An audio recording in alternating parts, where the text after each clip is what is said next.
ఒకే నిజమైన దేవుడు. ఆ దేవుడు తన మహిమను ఎవరికి ఇచ్చేవాడు కాదు. యెషయా గ్రంథము 48 అధ్యాయము 11వ వచనం. యెషయా గ్రంథము 48 అధ్యాయము 11వ వచనము. నా నిమిత్తము, నా నామము నిమిత్తము అలాగు చేసేదను. నా నామము అపవిత్రపరచబడనేలా నా మహిమను మరి ఎవరికి నేను ఇచ్చేవాడను కాదు. దేవునికి చెందవలసినటువంటి మహిమను ఆయన ఎవ్వరికి ఇచ్చేవాడు కాదు. దేవుడు నిజమైన దేవుడు, ఒకే దేవుడు. ఆయన నామాన్ని ఎవరికి కూడా, ఆయన మహిమను ఎవరికి ఇచ్చేవాడు కాదు. ఆయన చేసినటువంటిది ఈ భూమి, ఈ ప్రపంచం మొత్తం కూడా ఆయన చేశాడు. ఆయన మహిమ ఎవరికి ఇచ్చేవాడు కాదు. నిజమైన ఒక్క దేవుడే, దేవుడు ఒక్కడే నిజమైన దేవుడు. ఒకే ఒక్క దేవుడు, నిజమైన దేవుడు. ఆయనే ఇది తెలియజేస్తున్నటువంటి మాట. ఆ ఒక్క దేవుడే, నా మహిమను నేను ఎవ్వరికి ఇచ్చేవాడుని కాదు. మీరు ఏదన్నా చేయొచ్చు, మీరు ఏదన్నా పెట్టుకుని ఇదే దేవుడు, ఇదన్నీ చేసిన వాడు ఈయనే అని చెప్పుకుంటారేమో. ఇది కుదరదు, ఇది జరగదు, ఇది ఇట్లా జరగటానికి వీలు లేదు, నా మహిమను నేను ఇచ్చేవాడిని కాదు.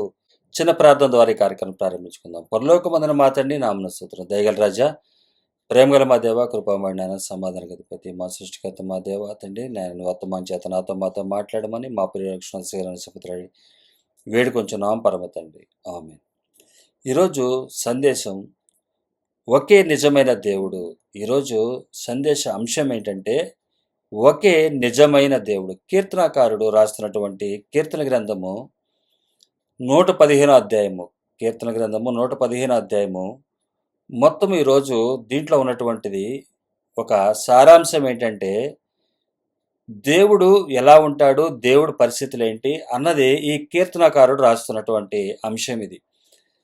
మనకి సహజంగా లోకంలో చూసినట్లయితే దేవుడు అంటే సడన్గా, అంటే కొంత ఈ విధంగా ఉంటాడని, కొంతమంది ఈ విధంగా ఉంటాడని, దేవుడు ఎలా ఉంటాడని చెప్పి సహజంగా లోకంలో చెప్పబడుతున్నటువంటి విషయాలను బట్టి మనం గుర్తుపట్టచ్చు. ఎందుకంటే తల్లిదండ్రులు కానీ, స్నేహితులు కానీ, ఇరుగు పొరుగు వారు కానీ, లేకపోతే పాస్టర్స్గా ఉన్నవారే కానీ, ముల్లాలుగా ఉన్నవారే కానీ, పీఠాధిపతులుగా ఉన్నవారిని కానీ, వీరందరినీ చూసి దేవుడు అంటే సో అండ్ సో అన్న విధంగా ఉంటాడు అన్న ఉద్దేశం ఉంటుంది. కానీ బైబిల్ తెలియపరుస్తున్నటువంటి వ్యత్యాసాన్ని మనం ఇక్కడ చూడొచ్చు.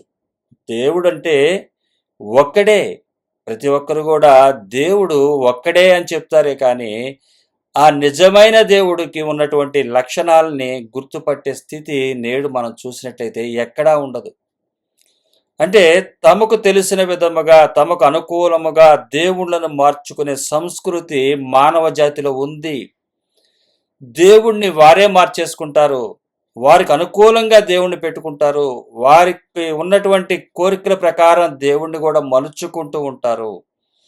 మనం చూసినట్లయితే ఏదన్నా సరే ఒక అడుగులు కానీ కొలవాలంటే ఒక స్కేల్ అంటూ ఉంటుంది. ఆ స్కేల్ ద్వారానే మనం ఏం చేయగలం అంటే కొలతలు వేయగలం. ఎవరు ఉజ్జాయింపుగా వారు చెప్పేసినంత మాత్రాన అది సరిపోదు. దాన్ని పరిష్కరించేది ఏంటంటే ఒక స్కేల్ మాత్రమే దాన్ని పరిష్కరించగలుగుతుంది. అలాగే గృహాన్ని కట్టేవారు కూడా మట్టపు గుండె అది తిన్నగా ఉందో లేదో కూడా గుర్తుపట్టేది.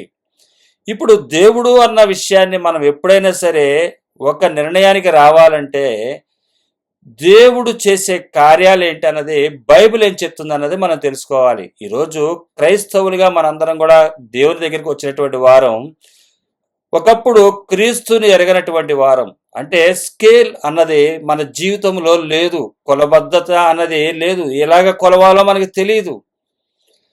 కొలబద్ద అన్నది వచ్చినప్పుడు ఆ కొలబద్దలో ఉన్నటువంటి దాని ప్రకారం మనం కొలవగలుగుతాం. అంటే కొలబద్దను ముందు మనం గుర్తుపట్టాలి. మనం కొలబద్దను గుర్తుపట్టినప్పుడు దాని ప్రకారం మన యొక్క కట్టడాన్ని మనం నిర్ణయించుకుంటాం, మన యొక్క ఆ కట్టడాన్ని కట్టుకోగలుగుతాం.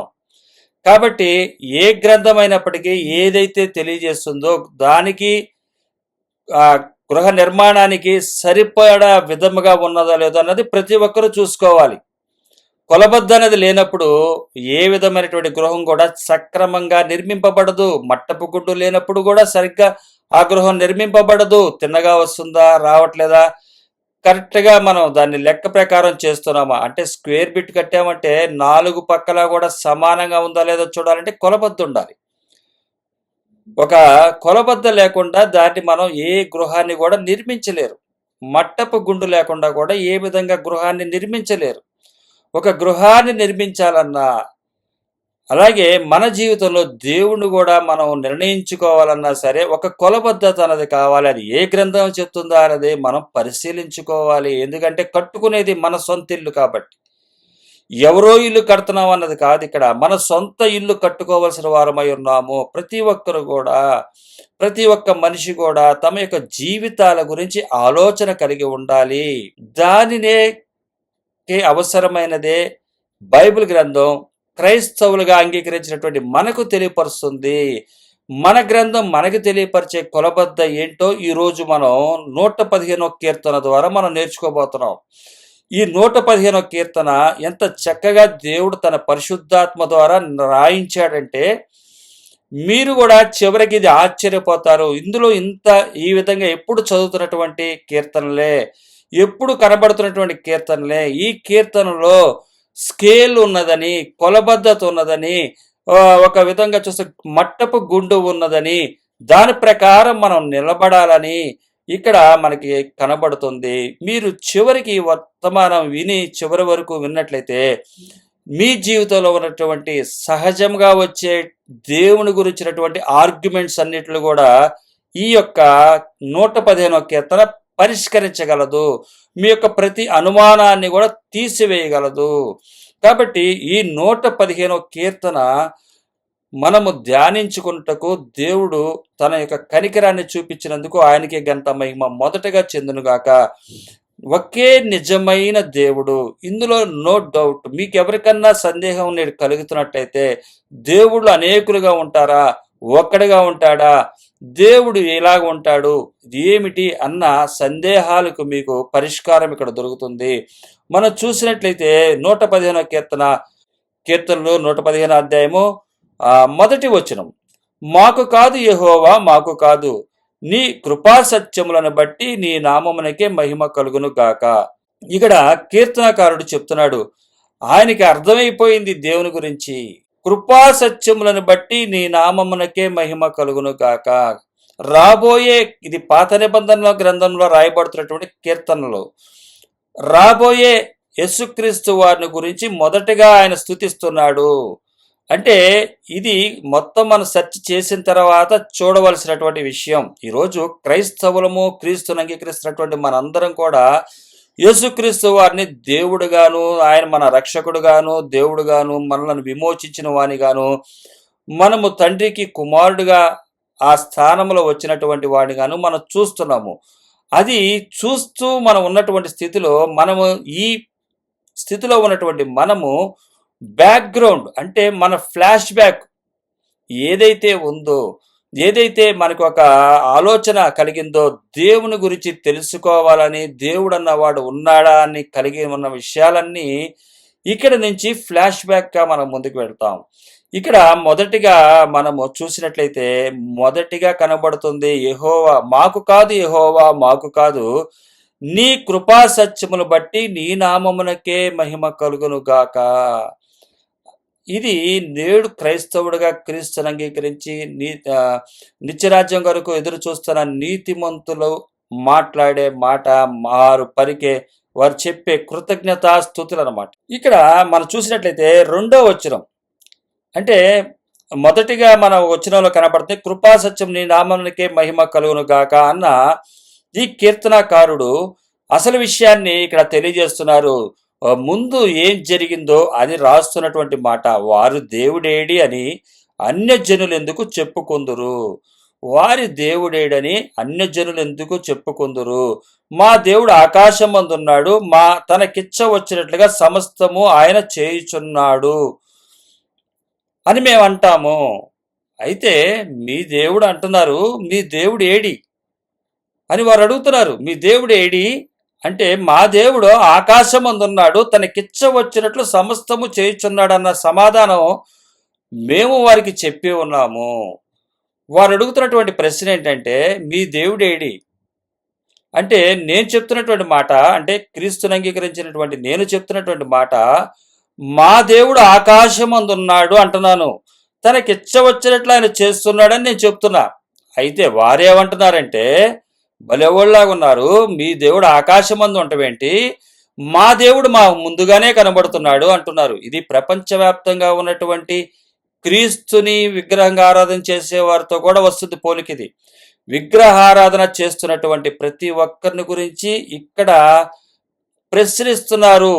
విగ్రహాన్ని పెట్టుకోలేనటువంటి ఆకాశమందున్న దేవుడు అంటున్నటువంటి మీరు, ఆకాశమందున్న దేవుడేంటి, ఇక్కడ మా దేవుడు ఇక్కడ మాకు కనబడుతున్నాడు, మీరు ఆకాశమందు ఉండటం ఏంటి, మా దేవుడు మా దగ్గరలోనే ఉన్నాడు, మా దేవుడు ఆకాశమందు ఉన్నాడు అంటారేంటి మీరు అన్న ప్రశ్న వేస్తున్న వారందరికీ కూడా వారు వేస్తున్నటువంటి ప్రశ్నకు గల కారణాన్ని ఈ 115 అధ్యాయము 4 నుంచి 8 వరకు ఉన్నటువంటి వారి కారణాన్ని చెప్తున్నారు. మా దేవుడైతే ఇలాగుంటాడు, అది యేసుక్రీస్తు వారి విగ్రహాన్ని పెట్టుకుని పూజ చేస్తున్న వారు కూడా ఈ కోవకే చెందుతారు.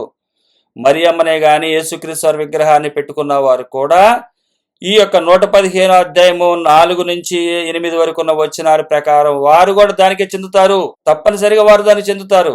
అలాగే వారు అడుగుతున్నారు, అన్యజనులు లేరు అని అడిగితే మా దేవుడు ఆకాశమందు ఉన్నాడు మేము జవాబు చెబితే వారు అంటున్నటువంటి మాట ఏంటంటే 115 అధ్యాయము కీర్తన గ్రంథము 4వ వచనము, వారి విగ్రహములు వెండి బంగారువి, అవి మనుషుల చేతి పనులు, వాటికి నోరుండియు పలుకవు, కన్నులుండియు చూడవు, చెవులుండియు వినవు, ముక్కులుండియు వాసన చూడవు, చేతులుండియు పట్టుకొనవు, పాదములుండియు నడువవు, గొంతుకతో మాట్లాడవు, వాటిని చేయువారును వాటి యందు నమ్మికించువారు అందరూ వాటి వంటి వారే ఉన్నారు. వీరు ప్రశ్న వేస్తున్నారు. అయ్యా, కీర్తనాకారుడు చెప్తున్నాడు, అయ్యా నీ కృపా సత్యములకే మహిమ కలుగునుగా కన్న కీర్తనాకారుడు చెప్తున్నాడు, అయ్యా పూర్వం మమ్మల్ని ఏం చేశారంటే వారు అడిగారు, వారి పరిస్థితి ఏంటి అని అడిగాడు, మీ దేవుడు ఏడి, ఇదిగో మా దేవుడు ఇక్కడ కనబడుతున్నాడు. ఎట్లాగంటే విగ్రహములు వెండి బంగారు వెంట, వెండితో బంగారంతో విగ్రహాలు చేసుకున్నారు, అవి మనుషుల ద్వారా చేయబడినటువంటివి, వాటికి నోరుండియు పలుకవు, కన్నులుండియు చూడవు, చెవులుండియు వినవు, ముక్కులుండియు వాసన చూడవు, చేతులుండియు పట్టుకొనవు, పాదములుండియు నడవవు, గొంతుకతో మాట్లాడవు, వాటిని చేయువారును వాటి అందు నమ్మిక ఉంచేవారు అందరూ వాటి వంటి వారేనయ్యా. అటువంటి వారు ప్రశ్నిస్తున్నారు, నిన్ను గురించి అడుగుతున్నారయ్యా. నిన్ను గురించి అడుగుతున్నప్పుడు నాకేమనిపిస్తుందంటే, వారు అడుగుతున్న ప్రశ్నలకు నాకు ఒకప్పుడు జవాబు ఏమనిపించిందంటే, ఏంటి ఈ విధమైనటువంటి వీళ్ళు ప్రశ్న వేస్తున్నారని చెప్పి వచ్చినప్పుడు వారు అడుగుతున్నటువంటి ప్రశ్నలకు నేను ఏం జవాబు చెప్పాలో నాకు తెలియలేదని చెప్పి కీర్తనాకారుడు కీర్తన గ్రంథము 42:3లో కూడా ఒక మాట రాయబడుతుంది.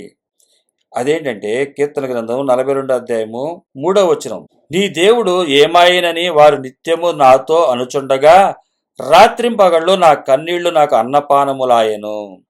వీరు ఈ విధంగా అడుగుతుంటే నాకు ఒకప్పుడు ఫ్లాష్ బ్యాక్లో, అంటే ఆయన నీ కృపా సత్యములకు నీ నామమునకే మహిమ కలుగును గాక అన్న ప్రకటిస్తున్నటువంటి ఆ కీర్తనాకారుడు, స్తుతిస్తున్నటువంటి ఆ కీర్తనాకారుడికి పూర్వం జరిగినటువంటి ఆలోచన ఏంటంటే, నీ దేవుడు ఏడంటే ఆకాశమందు ఉన్నాడంటే వాళ్ళు ఆకాశమందు ఉండటం ఏంటి, మా దేవుడు మాకు ఇక్కడే కనబడుతున్నాడు కదా అంటున్నారు. అందుకని కీర్తనలో 42:3లో కూడా నీ దేవుడు ఏమాయనని వారు నిత్యము నాతో అనుచుండగా, ఎప్పుడు అంటున్నారు మా దేవుడు అంటే మా కళ్ళ ముందు కనబడుతున్నాడు, మీ దేవుడు కనబడట్లేదు కదా అని అనుచుండగా రాత్రింబగలు నా కన్నీళ్లు నాకు అన్నపానములయ్యను. నా కన్నీళ్లు నాకు ఏమయ్యాయి అంటే అన్నపానములయ్యాయి.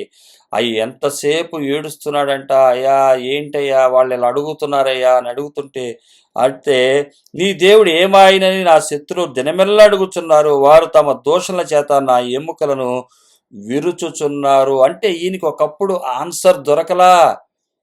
అయ్యా వారి దేవుడు కనబడుతున్నాడంట, నువ్వు కనబట్లేదని అంటున్నారయ్యా, నువ్వైతే ఆకాశం మందు ఉన్నావు అంటున్నావు, ఇలాగ చెబుతున్నావు. వీరైతే నన్ను చూసి ఏమంటున్నారంటే, ఏమయ్యాడు మీ దేవుడు ఎక్కడున్నాడని అడుగుతున్నారయ్యా అని చెప్తున్నాడు. దేవునికి చెందవలసినటువంటి మహిమను ఆయన ఎవ్వరికి ఇచ్చేవాడు కాదు. దేవుడు నిజమైన దేవుడు, ఒకే దేవుడు. ఆయన నామాన్ని ఎవరికి కూడా ఆయన మహిమను ఎవరికి ఇచ్చేవాడు కాదు. ఆయన చేసినటువంటిది ఈ భూమి ఈ ప్రపంచం మొత్తం కూడా ఆయన చేశాడు. ఆయన మహిమ ఎవరికి ఇచ్చేవాడు కాదు. ఆయన చెప్తున్నటువంటి మాట దినవృత్తాంతాలు, మొదటి దినవృత్తాంతాల గ్రంథము 16వ అధ్యాయం 26వ వచనం. జనముల దేవతలన్నీ ఒట్టి విగ్రహములే, యెహోవా ఆకాశ వైశాలమును సృజించినవాడు. జనముల దేవతలన్నీ కూడా ఒట్టి విగ్రహములే, యెహోవా ఆకాశ వైశాలమును సృజించినవాడు. దేవుడు అంటే నీవు గుర్తుపట్టాల్సింది ఆయన మహిమ, ఆయన ఘనత తెచ్చుకున్నవాడు. నువ్వు గుర్తుపట్టాల్సింది, నేను గుర్తుపట్టాల్సింది దేవుడు అంటే నువ్వు ఒక ప్రతిమను తయారు చేసుకుని ఇదే దేవుడు అని, అది యేసుక్రీస్తు వారి బొమ్మ అయినా కావచ్చు, అలాగే ఏ యొక్క జంతువుల బొమ్మ అయినా కావచ్చు, ఏదైనా సరే నువ్వు ఏది పెట్టుకున్నా సరే ఇదే దేవుడు, ఇది ఆకాశాన్ని చేసింది ఆయనే, ఫలానా చేసింది ఆయనే అని చెప్పి నువ్వు అక్కడ పెట్టి ఆయన మహిమను వాటికి తీసుకువెళ్తున్నట్లయితే, ఒక వ్యక్తికైనా తీసుకెళ్తున్నప్పటికైనా నీవు చేస్తుంది తప్పు. నా మహిమను నేను ఎవరికి ఇచ్చేవాడిని కాదు, నేనే దేవుడిని అని చెప్తున్నాడు. నేను దేవుడిని మీరు గుర్తుపట్టాలంటే ఇది నేను తెలియపరిచినటువంటిది మీరు ఆలకించాల్సింది. నేను చేసిన కార్యాలను బట్టి మీరు నన్ను గుర్తుపట్టాలి తప్ప నేను ఫలానాగా ఉంటానని చెప్పి మీరు దాని ప్రతిమను చేసుకుంటే అది కాదు. అది ఒట్టి ఒక మనిషి చేతి పనులై ఉన్నవి. అది వెండితో చేసిన, బంగారంతో చేసిన, దేనితో చేసినప్పటికీ కూడా అవి ఒట్టి విగ్రహములే. వాటిని మీరు చేసుకుని ఆరాధిస్తే మీరు నరకానికి వెళ్ళిపోతారన్నదే దేవుని యొక్క ఉద్దేశం. ఏడి మీ దేవుడు ఏడి? మా దేవుడు ఇక్కడ కనబడుతున్నాడు, మా దేవుడు ఇక్కడ మా కళ్ళ ముందే ఉన్నాడు, మీ దేవుడు ఎక్కడున్నాడు చూపించమని వాళ్ళు అడుగుతున్నారు అని కీర్తనాకారుడు అంటున్నాడు. కీర్తనాకారుడు అంటున్నటువంటి వారికి వస్తున్నటువంటి ప్రశ్నలకి కీర్తనాకారుడు చెప్తున్నటువంటి జవాబులు ఏంటంటే, మా దేవుడు ఎట్లా ఉంటాడో, ఏ విధంగా ఉంటాడో అని చెప్పి ఆయన చెప్తున్నటువంటి మాటలు కీర్తన గ్రంథము 115వ అధ్యాయము 9 నుంచి 16 వరకు ఉన్నటువంటి దేవుని యొక్క క్రియలు. వీరు ఏం చెప్తున్నారంటే, మా దేవుడు వెండిగా బంగారంగా ఉన్నారని చెప్పి 4వ వచనం నుంచి 8వ వచనం వరకు అవి ముక్కులుండి కూడా వాసన చూడవు, చెవులుండి వినవు, అవి చేతు నుండి పని చేయవు, పాదము నుండి కదలవు, కానీ అవి మా దేవుడు అంటున్నారు. దేవుడు అంటే సృష్టికర్త, సృజించిన వాడై ఉండాలి. సృజించిన వానికి ఏ రూపాన్ని నువ్వు చేయగలవు? సృజించిన వాని రూపాన్ని నీకు తెలియదు. సృజించిన వాని యొక్క రూపాన్ని మీరు తెలుసుకోవాలి. సృజించిన వాని యొక్క చర్యలు మీరు తెలుసుకోవాలి. కనబడే వాటిని కూడా సృజించిన వానివి కాదు. నీకు ఒక పెద్ద గృహమైనా, పొలాలైనా, నీకు కనబడుతున్నటువంటి ఏదన్నా కూడా అది నీకు దేవుడు కాదు, అది దేవుడిచ్చింది కాదు, దేవుడు ఏర్పాటు చేసింది కాదు. దేవుని చర్యలు, ఆకాశమందున్నాడు ఆయన, ఆయన చర్యలు ఎలాగుంటాయో ఇక్కడ రాయబడుతుంది. ఆయన చర్యల వలన నువ్వు గుర్తుపట్టాలి. నీకు కలిగి ఉన్నటువంటి శరీరాన్నో లేకపోతే ఆస్తులను బట్టి ఆయనను నువ్వు పోల్చటానికి వీలు లేదు. నాకు ఇన్ని కోట్ల ఆస్తి ఇచ్చాడు కాబట్టి దేవుడు ఈ విధంగా ఉంటాడు, ఈ కోట్ల ఆస్తే ఒక దేవుడు, నా శరీరంలో ఉన్నటువంటి బలమే ఒక దేవుడు, అందమే ఒక దేవుడు అని నువ్వు నిరూపించటానికి వీలు లేదు.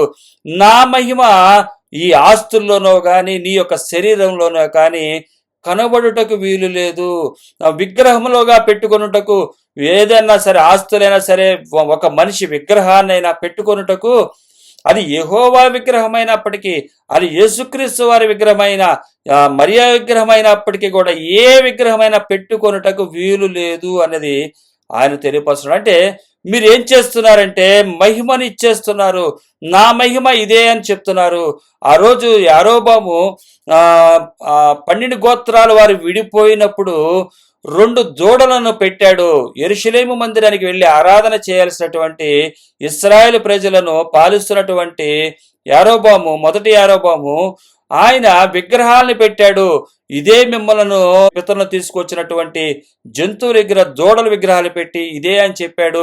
అలాగే అహరోను కూడా ఒక బొమ్మను తయారు చేశాడు, అదే విగ్రహం అని చెప్పి చూపించాడు. దేవుడి కోపం రగులుకుంది. నా మహిమను నేను ఎవరికి ఇచ్చేవాడిని కాదు, నాకు ఏ రూపాన్ని సాటి చేస్తారు, ఏ విధంగా నన్ను మీరు కొలుస్తారు, ఏ విధంగా నన్ను చూపిస్తారు మీరు ప్రజల్లో అని చెప్పి ఆయన అడుగుతున్నాడు. ఆయన ఒక విగ్రహంగా ఇదిగో యెహోవాని పెట్టుకుని నువ్వు పూజ చేసినా, ఆయనకి నువ్వు ఒక కళ్ళు, ముక్కు, చెవులు పెట్టి, బాడీని అంతా పెట్టి నువ్వు స్ట్రక్చర్ పెట్టి చేసినా కూడా అది విగ్రహారాధనే. విగ్రహానికి ఆయన మహిమను తీసుకొచ్చి ఇది అంటాకలేదు. ఆయన కార్యాలను నువ్వు పూజించినా కూడా అది తప్పే. ఆయనను నువ్వు ఆరాధించాల్సిందే. ఆయనను మనం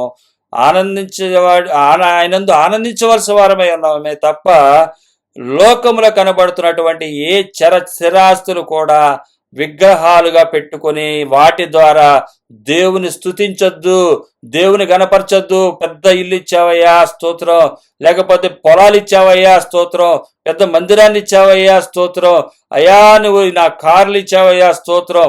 ఇవన్నీ కూడా విగ్రహాలే. యెహోవా దేవుని మహిమ మీరేం చేస్తున్నారంటే తీసేస్తున్నారు, దిగజారుస్తున్నారు. దిగజార్చకుండా ఉండటానికి కొలబద్దగా నేను ఇచ్చినటువంటి వాక్కుని మీరు ధ్యానించండి. దేవుని యొక్క గొప్పతనాన్ని మీరు గుర్తుపట్టండి. ఆయనను మీరు ఏ విధంగా ఆరాధిస్తారో, ఏ విధంగా సంతోషించి సమాధానంతో మీరు ముందుకు సాగగలరో అన్నది ఈ 115వ కీర్తనలో 9 నుంచి ఉన్నటువంటి 16 దాకా ఉన్నటువంటి వచనాల్లో మనకు కనబడుతుంది. ఇశ్రాయేలులారా యెహోవాను నమ్ముకొనుడి. నేడు మన అన్యజనులైనటువంటి మనందరం కూడా విశ్వసించినటువంటి ఇశ్రాయేలీలము, యేసుక్రీస్తు వారిని విశ్వసించినటువంటి ఇశ్రాయేలీలం అన్నట్టు ఇక్కడ మీరు గుర్తుపెట్టుకోండి. ఇశ్రాయేలులారా యెహోవాను నమ్ముకొనుడి, ఆయన వారికి సహాయము వారికి కేడము. మనకెవరు సహాయము కేడము? ఆయనే. అహరోను వంశస్థులారా యెహోవాను నమ్ముకొనుడి, ఆయన వారికి సహాయము వారికి కేడము. అహరోను వంశస్థులారా అంటే ఇశ్రాయేల్ విశ్వసించే ఇశ్రాయేలు విశ్వసించి ఆయన సత్యాన్ని ప్రకటించే యాజకులైన రాజులేని యాజక సమూహము. మనందరం కూడా ప్రకటిస్తున్న వారందరూ కూడా, ప్రతి ఒక్క క్రైస్తవుడు కూడా దేవుని యొక్క గుణగణాలను అన్వయించుకుని జీవితంలో నెరవేర్చుకుని ప్రకటించవలసిన వారై ఉన్నారు. అహరోను వంశస్థులారా అంటే రాజులైన యాజక సమూహమా వినండి. అహరోను వంశస్థులారా యెహోవాను నమ్ముకొనుడి, ఆయన వారికి సహాయము వారికి కేడము. యెహోవాయందు భయభక్తులు గలవారులారా యెహోవాయందు నమ్మిక ఉంచుడి, ఆయన వారికి సహాయము వారికి కేడము. యెహోవా మమ్మను మర్చిపోలేదు, ఆయన మమ్మను ఆశీర్వదించును. ఆయన ఇశ్రాయేలును ఆశీర్వదించును, అహరోను వంశస్థులను ఆశీర్వదించును. విశ్వసించినటువంటి ఇశ్రాయేలు అయినటువంటి మనలను ఆశీర్వదిస్తాడు. అహరోను వంశస్థులారా ఆశీర్వదించును. రాజులైన యాజక సమూహముగా ఉన్నటువంటి వారులారా ఆయన వంశస్థులారా ఆయన ఆశీర్వదించును. పిన్నలనేమి పెద్దలనేమి తన యందు భయభక్తులు గలవారిని యెహోవా ఆశీర్వదించును. భూలోక ఆశీర్వాదాలని భ్రమపడద్దు. అసలైన ఆశీర్వాదము నిత్యరాజ్యము, పరలోకము, అదే ఆశీర్వాదము. అదే చెప్తున్నాడు. పిన్నలేమి పెద్దలేమి తన యందు భయభక్తులు గలవారిని యెహోవా ఆశీర్వదించును. కనబడుతున్నటువంటి ఏదీ కాదు, కనబడనటువంటి వాటిని ఎతికేవాడే క్రైస్తవుడు. దృశ్యమైనవి చూసేవాడు కాదు, దృశ్యమైనవి పూజించేవాడు కాదు క్రైస్తవుడు. అదృశ్యమైనవి ఉన్నవని నమ్మి వాటిలో ప్రవేశించేవాడు నిజమైన క్రైస్తవుడు. వీటిలన్నిటికి ఎన్నో కోట్ల రెట్లు ఘనమైనవి, ఏ పోలికతో కూడా సరిపోదు. ఇక్కడ ఉన్నవి ఈ ప్రపంచంలో ఉన్నవి ఏవి కూడా. ఆయన చెప్తున్నాడు, యెహోవా మిమ్మును మీ పిల్లలను వృద్ధి పొందించును. మనము మన పిల్లలు వృద్ధి పొందుతాం. ఇక్కడ వృద్ధి పొందిన తర్వాత కొన్ని సంవత్సరాల్లో మనం ఉండకపోవచ్చు, కానీ అక్కడ వృద్ధి చెందుతాము. భూమి ఆకాశంలో సృజించిన యెహోవా చేత మీరు ఆశీర్వదింపబడిన వారు. ఆకాశములు యెహోవా వశము, భూమిని ఆయన నరులకిచ్చి ఉన్నాడు. మనకి దేవుడు నరులకు భూమి ఇచ్చాడు. ఎందువల్ల? ఇక్కడ పనిచేసి ఆయన రాజ్యంలో ప్రవేశించటానికి. పని చేయటం అంటే వాక్యం చెప్పడమే కాదు, వాక్యానుసారమైనటువంటి జీవితాన్ని జీవింపజేయటమే పని చేయటము. వాక్యం చెప్పిన పని ఏదైతే ఉందో అది మనము పని చేయటము. ఏ పని ఇచ్చింది వాక్యము? మనము వదులుకోవాలి. భూ సంబంధమైన వాటిని వదులుకొని పని చేస్తున్న వారు ఉద్యోగాలు వదిలి సువార్త సేవ చేసేవారు ఉన్నారు. ఉద్యోగాలు చేస్తూ వచ్చిన ఆదాయాన్ని పంచి సేవ చేస్తున్న వారు ఉన్నారు. అయితే ప్రతి ఒక్కరూ కూడా పని చేయాలి. ఏ పని? ఆస్తులను వదులుకొని చేయవలసినటువంటి పని. ఎందువల్లంటే ఆయన మిమ్మును మీ పిల్లలను వృద్ధి పొందించును. భూమి ఆకాశములను సృజించిన యెహోవా చేత మీరు ఆశీర్వదించబడిన వారు.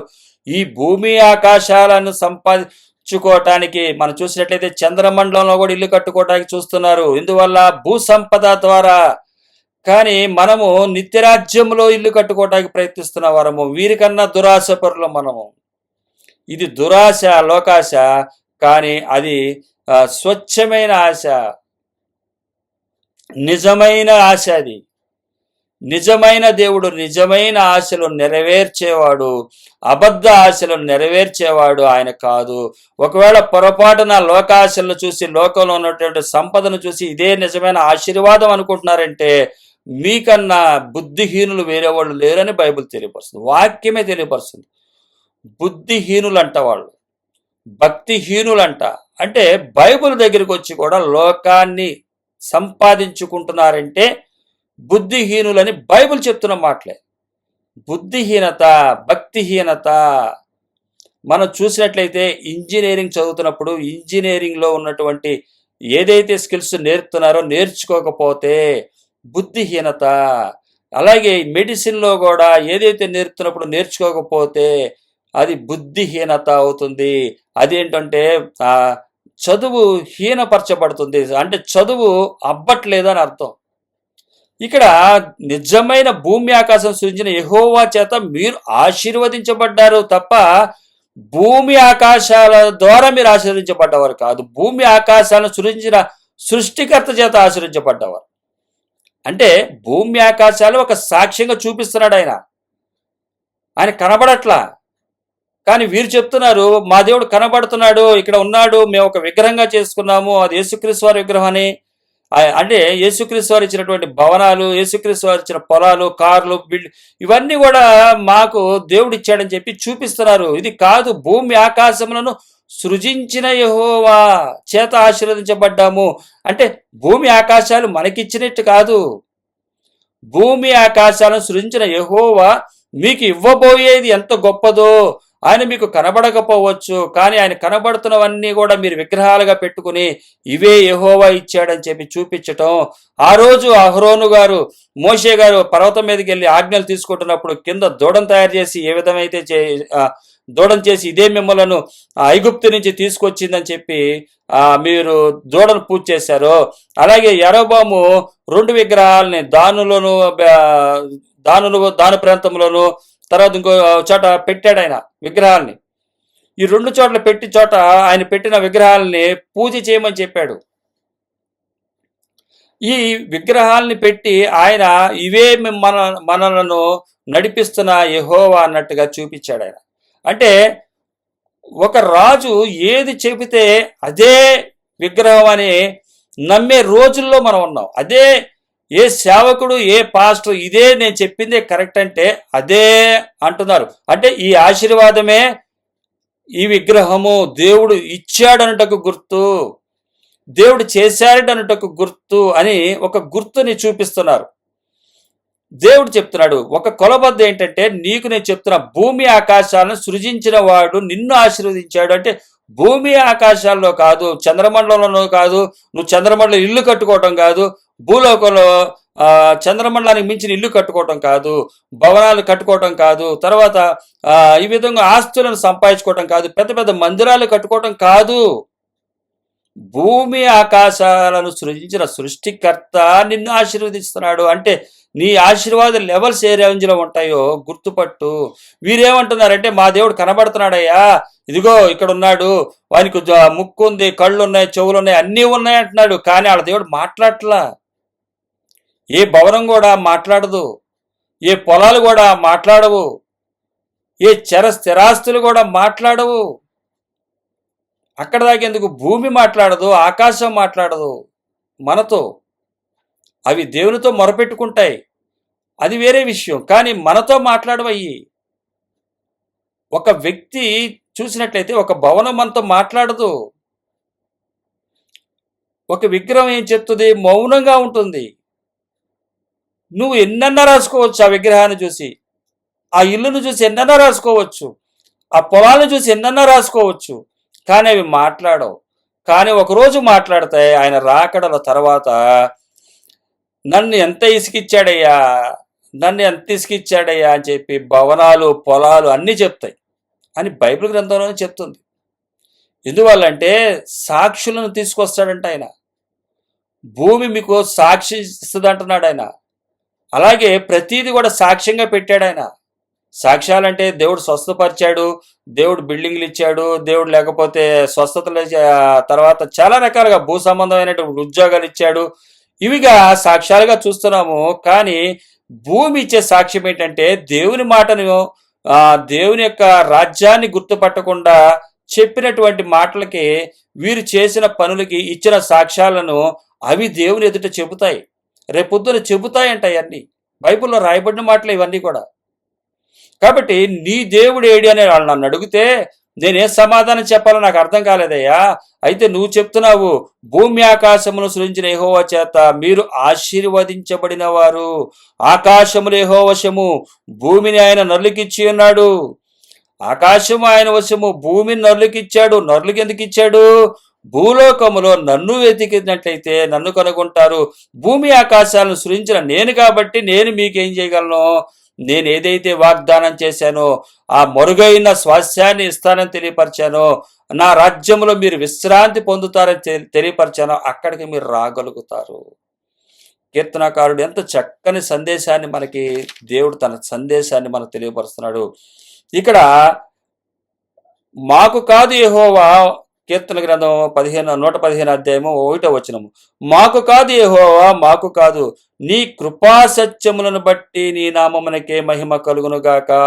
కృపా సత్యములు మనం చూసినట్టయితే యోహాను సువార్త, కృపా సత్యము మనకి ఎవరి ద్వారా అనుగ్రహించబడిందో ఇక్కడ రాయబడుతుంది.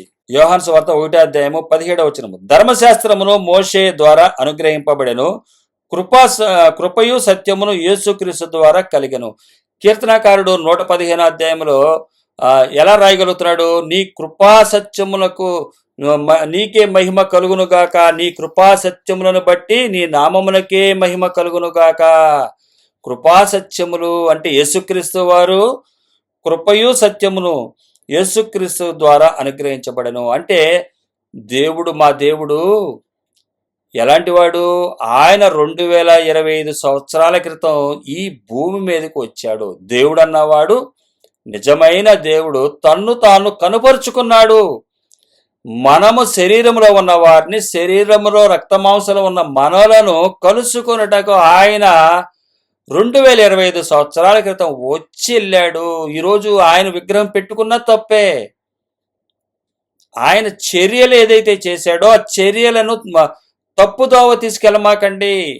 ఒక విగ్రహాన్ని పెట్టేసుకుని దీన్నే స్తుతించమాకండి, దీనికి కృతజ్ఞతలు చెప్పకండి. ఇవి ఉండేవి కాదు. నువ్వెంత పెద్ద మందిరాలు కట్టుకున్నా, ఇళ్ళు కట్టుకున్నా, పొలాలు సంపాదించినా, భూలోకం మొత్తాన్ని సంపాదించుకున్నా, ఎన్ని తరాలకి దాచుకున్నా, అవి ఏవి కూడా నిన్ను ఏమీ చేయలేవు. నువ్వు నిత్య రాజ్యానికి రాలేవు. అవి నిన్ను ఈ లోకంలోనే ఉంచుతాయి. నువ్వు ఇక్కడే స్టాండర్డ్ అవుతావన్న ఉద్దేశం, నిత్యరాజ్యానికి వెళ్దామన్న ఉద్దేశం నీలో లేదు, కోల్పోయావు. నీకు ఏ రోజైతే విగ్రహాన్ని నువ్వు ఏర్పాటు చేసుకున్నావు అన్నది ఇక్కడ దేవుని వాక్యం తెలుసు. కృపా సత్యములు క్రీస్తు ద్వారా అనుగ్రహించబడ్డాయి. యేసుక్రీస్తు వారు కృపా సత్యాన్ని ఈ లోకంలో చూపించారు. నిజమైన కృపా సత్యం అంటే యేసుక్రీస్తు వారే. నిజమైన కృప అంటే యేసుక్రీస్తు వారే, ఆస్తులు కాదు. ఎందువల్లంటే నిజమైన కృప మనం చూసినట్లయితే, ఒక ఆస్తిని చూసినట్టయితే ఇది కృప అని మీరు ముద్రేస్తున్నారే, కానీ కృప అంటే యేసుక్రీస్తు వారు, సత్యం అంటే యేసుక్రీస్తు వారు. ఆయన దగ్గర ఏ విధమైనటువంటి ఆస్తులు లేవు. చివరికి పిలాతు ఆయన చూసి చెప్పాడు, ఈయనలో ఏ దోషము నాకు కనబడలేదని. ఈయనలో ఏ దోషం నాకు కనబడలేదన్నాడు. ఆయనే కృపా సత్యములు. ఈరోజు మనం చూసినట్లయితే మనకు అనుగ్రహించబడినటువంటి ఏ వస్తువు చూసినా సరే ఇది దేవుని కృప, ఇది దేవుని కృప అంటున్నారు. అంటుంది తప్ప అంటే 100% తప్పే. అసలైన కృప ఆ ఆస్తుని రావటం కాదు, వదలటము. నిజమైన కృప ఏ రోజు మన్నా ఆ రోజు ఆయన ఇస్తున్నప్పుడు తీసుకుంటమే కృప, అదే సత్యము. ఏ రోజు మన్నా ఆ రోజు తీసుకుంటూ మిగిలినది పనిచేయటమే ఆయన కృప, ఆయన సత్యము. కృపా సత్యము ఆయన మనకు అనుగ్రహించాడు. కృపా సత్యం అంటే అది. బిల్డింగుల మీద బిల్డింగులు, పొలాల మీద పొలాలు, ఇవన్నీ ఆస్తుల మీద ఆస్తులు, మందిరాల మీద మందిరాలు కట్టుకోవటం కృప కాదు. అలాగైతే యేసుక్రీస్తు వారే చూపించేవారు. ఆయనే తన జీవితంలో కృపా సత్యము యేసుక్రీస్తు వారి వల్ల అనుగ్రహించబడిందంటే అదే చూపించేవాడు ఆయన. మనము బైబిల్ విద్యార్థులము, బైబిల్ నేర్చుకుని బైబిల్ చెప్పిన విధంగా నడిచేవాడే క్రైస్తవుడు, క్రీస్తు మార్గాన్ని అనుసరించేవాడు. మెడిసిన్ చదువుతామని చేరితే సరిపోదు. మెడిసిన్లో నుంచి దాంట్లోంచి నేర్చుకున్నవాడే వైద్యుడుగా, బెటర్ వైద్యుడిగా మార్పు చెందగలడు. అలాగే బైబిల్ అనుసరించేవారు, క్రీస్తు మార్గాన్ని అనుసరించేవారే బెటర్ విశ్వాసిగా, బెటర్గా ఆయనలో ఉండగలరు, ఆయన రాజ్యంలో ఉండగలరు. దానికోసమే మనకి తెలియపరచబడుతుంది. ఇవి కేవలం నిత్యరాజ్యం మీద నిరీక్షణ ఉన్న నీతిమంతుల కొరకే. లోకంలో సంపాదించుకోవాలని, కట్టుకోవాలని సంపాదించుకోవాలని వారి గురించి ఈ మాటలు నేను చెప్పట్లేదు. ఇది కేవలం నిత్యరాజ్యం కావాలనుకున్న వారి కొరకే. మీకు ఈ లోకమే కావాలనుకుంటే దానికి బైబిల్ కన్నా ఇంకా మంచిది లోకంలోకి వెళ్తే. ఎందుకంటే ఇక్కడికి వచ్చి మోసగాడిగా రెండెంతల శాపాన్ని తెచ్చుకోవద్దు. వదిలేసి వెళ్ళిపోవటమే బెటర్. అంతే చెప్తుంది దేవుని వాక్యం. దేవుని వాక్యాన్ని దగ్గరికి వచ్చి మెడిసిన్ చదివి డాక్టర్ అవ్వాలి, మంచి డాక్టర్ అవ్వాలని కోరుకుంటేనే మెడిసిన్ చదువు. లేకపోతే సమయాన్ని వృధా చేసుకోకు. దొంగ డాక్టర్ ఎప్పటికన్నా దొరికిపోతాడు. దొంగ డాక్టర్గా బ్రతికే కన్నా ఎక్కడో చాట పని చేసుకున్న బతికితే జీవం తగ్గుతుంది. ఉన్న 70-80 సంవత్సరాలను బతుకుతారు. తర్వాత ఏమవుతారో అది వారికి తెలుస్తుంది. కానీ ఇక్కడే నరకం చూపిస్తారు. దొంగ సర్టిఫికేట్స్తో గనక వెళ్ళినట్లయితే దేవుని వాక్యం మనకి ఖచ్చితంగా తెలియపరుస్తుంది. ఇక్కడ కృపా సత్యము యేసుక్రీస్తు వారి వల్ల మనకు అనుగ్రహించబడింది. అదే కీర్తనకారుడు అక్కడ రాస్తున్నాడు, నీ కృపా సత్యమును బట్టి నీ నామమునకే మహిమ కలుగును గాక. అంటే కృపా సత్యం అంటే ఏంటో యేసుక్రీస్తు వారు వచ్చి 2025 సంవత్సరాలు పూర్వం చూసాం మనం. ఈ కీర్తనాకారుడు రాయకు ముందే 1000 సంవత్సరాలకు ముందే కీర్తనాకారుడు చూస్తున్నాడు. నీ కృపా సత్యములను బట్టి నీ నామమునకే మహిమ కలుగునుగాక. అంటే దేవుడు బయలుపరిచాడు. అయ్యా, రాబోయే రోజుల్లో ఏది విగ్రహం కాదు, యేసుక్రీస్తు వారు చూపించినటువంటి కృపా సత్యములే బట్టి నీ నామమునకు మహిమ కలుగునుగాక. వారు అడుగుతున్నారయ్యా నీ దేవుడు ఏడని అడుగుతున్నారు. వారు అడిగితే నేను సమాధానం చెప్తున్నాను. మా దేవుడు కనబడుతున్నాడు కదా, మా కళ్ళ ముందు మీ దేవుడు ఏడి, ఎక్కడున్నాడు చెప్పండి అని అడుగుతున్నారు. ఏలియా టైంలో కూడా ఇదే జరిగింది కదా. బలి అర్పించినప్పుడు ఏలియా అడుగుతున్నాడు, ఏడి మీ దేవుడు ఏడి, రమ్మని చెప్పు. రమ్మని అంటే రాలేదు. కానీ ఆయన దేవుడు వచ్చి అగ్నిని దహించాడు. బలిని అంగీకరించి నీటితో సహా అక్కడ కాల్చేయడం జరుగుతుంది. ఆయన దేవుడు సజీవుడైన వారి దగ్గరికి వచ్చి మృతమైన వాటిని కోరుకుంటున్నారు. జాగ్రత్త, మృతమైనది కాదు నిన్ను నిత్యరాజ్యానికి తీసుకెళ్లేది. విగ్రహం కాదు, మాట్లాడలేనిది కాదు, మాట్లాడలేని వాసన చూడలేని, చేతులు లేని, కాళ్ళు లేనివి నిన్ను తీసుకెళ్ళవు ఎక్కడికి. ఏ బిల్డింగులు, చర్చీలు కానీ, ఏ ఆస్తులు కానీ, పొలాలు కానీ నిన్ను ఎక్కడికి తీసుకెళ్ళవయ్యి. ఒకరి కలిమి విస్తరించుట వాని జీవానికి అది మూలం కాదది అని యేసుక్రీస్తు వారు చెప్తున్నాడు. కృపా సత్యములను బట్టి నీ నామమునకే మహిమ కలుగునుగాక. నీ కృపా సత్యములు ఏంటయ్యి? వదులుకొనుటే కృపా సత్యము, లోకాన్ని వదులుకొనుటే కృపా సత్యము. అది కృప. వదులుకుంటే నీది కృప. నీకు వచ్చిందంటే కృప కాదు. బైబిల్ చదివితే అర్థమవుతుంది. బైబిల్ చెప్తున్న మాటలు గ్రహిస్తే అర్థమవుతుంది. కృపా సత్యాలు యేసుక్రీస్తు వారి వలన మనకు కలిగింది. ఎలాగా? యోహాను సువార్త 1:17 ధర్మశాస్త్రం మోషే ద్వారా అనుగ్రహింపబడెను, కృపయు సత్యమును యేసుక్రీస్తు ద్వారా కలిగెను. కృపా సత్యాలు యేసుక్రీస్తు వారి వలన వచ్చినాయి మనకి. ఆయన ఇచ్చింది ఏంటంటే పంచటం. వెలుగుగా చూపించాడు. వెలుగు సంబంధిగా ఉన్నాడు. ఆయన అనుసరించే వారు కూడా వెలుగు సంబంధులుగా ఉండాలి. వారు అడుగుతున్నారు, ఏడి మీ దేవుడు అని అడుగుతున్నారు. మా దేవుడు ఇలా ఉన్నాడయ్యా, మా దేవుడు మాకు కృపాసత్యముగా ప్రత్యక్షమయ్యాడు. కృపాసత్యంగా ప్రత్యక్షమయ్యాడు. మనకి ఇప్పుడు 2025 సంవత్సరాలు అవుతుంది. ఇశ్రాయేల్ ప్రజలకైతే 1000 సంవత్సరాలు, క్రీస్తు పూర్వం 1000 సంవత్సరాల క్రితము ఆయన చెప్తున్నాడు, మా దేవుడు కృపాసత్యములు ఎలాంటివో చెప్తున్నాడు.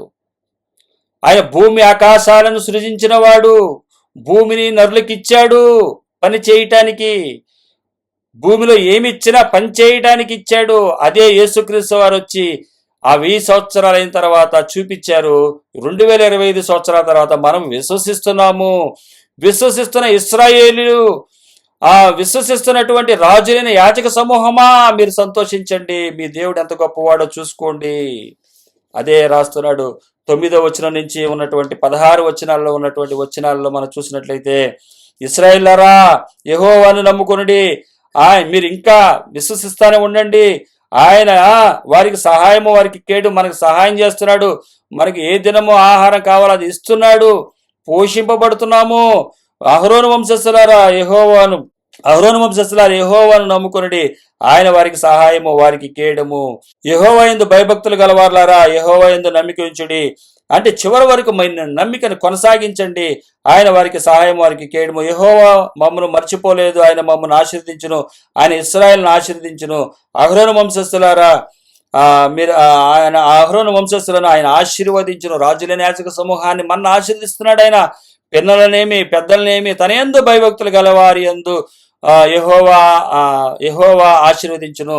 తన యందు ఎవరైతే భయభక్తులు కలిగి ఉంటున్నారో ఆ తండ్రి మాట విని ఆ కుటుంబ సభ్యులు, చిన్నపిల్లలైనా అవ్వచ్చు, తండ్రి పెడుతున్నటువంటి ఆహారాన్ని ఏ రోజు మనల్ని తీసుకొచ్చి ఆ రోజు పెడుతున్నప్పుడు, పిల్లలారా మీరు సంతోషించండి, నీ తండ్రి మాట వినండి. నీ తండ్రి ఏదైతే నీకు తీసుకొచ్చి ఇస్తున్నాడో అదే తినండి. ఏ రోజు మీకు ఇస్తున్నాడో తినండి. మీరు పిల్లలేమి పెద్దలేమి, పెద్ద వయసు వాళ్ళు కూడా మీరు గుర్తుపెట్టుకోండి. మీ యొక్క కుమారుడు మీకు సహాయం చేయలేకపోతున్నాడేమో, సమృద్ధిని తీసుకొచ్చి పెట్టలేకపోతున్నాడేమో, మీరు భయపడమాకండి. మీరందరూ కూడా ఎలాంట యెహోవా ఆశీర్వదించిన భయభక్తులు గలవారు.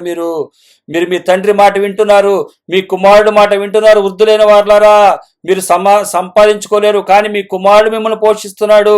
ఆయన సత్యమును అనుసరించి వచ్చిన మన్నాన్ని తీసుకొచ్చి మీకు ఇస్తున్నాడు. మిమ్మల్ని గొప్పగా చూడలేకపోవచ్చు, గొప్పగా మిమ్మల్ని గణపరచలేకపోవచ్చు. పిల్లలైనా తల్లిదండ్రులైనా ఆ తండ్రి ఇస్తున్నటువంటి సంపాదన ద్వారా మీరేంటంటే ఆశీర్వదింపబడ్డవారు. తండ్రి మాట విండి భయభక్తులు కలిగిన వారు మీరు. తండ్రి మాటను జవదాటకుండా తండ్రి చెప్పినది ఆలకిస్తున్న వారు మీరు దేవుని చేత ఆశీర్వదించబడ్డవారు. యెహోవా ఆశీర్వదిస్తాడు మిమ్మల్ని, మీకు సహాయం చేస్తాడు. మీ తండ్రి మాటను గౌరవించారు మీరు. అదే చెప్తున్నాడు. యేసుక్రీస్తు వారి కృపా సత్యములుగా తండ్రి మాటను ఆలకించాడు. ఆయన పిల్లలుగా విశ్వసిస్తున్నటువంటి మనందరం ఈరోజు కొద్దిలో ఉండొచ్చు, కానీ మీరు ఆయన యందు భయభక్తులు కలిగిన వారు, యేసుక్రీస్తు వారి యందు విశ్వసించారు కాబట్టి, విశ్వసించిన ఇశ్రాయేలు, విశ్వసించిన అహరోను వంశస్థులారా, రాజులైన యాజక సమూహము, మన రాజులుగా కిరీటాలు లేవు, రాజ్యాలు లేవు, కానీ తింటాకి ఏ రోజు ఆ రోజు సంపాదించుకుంటున్న రాజులైన యాజక సమూహంలారా, నన్ను ఎందు విశ్వాసం ఉంచారు, నా మాటకు గౌరవించారు. మీరు పిల్లలైనా పెద్దలైనా తన యందు భయభక్తులు గలవారిని యెహోవా ఆశీర్వదించును. యెహోవా మిమ్మును మీ పిల్లలను వృద్ధి పొందించును.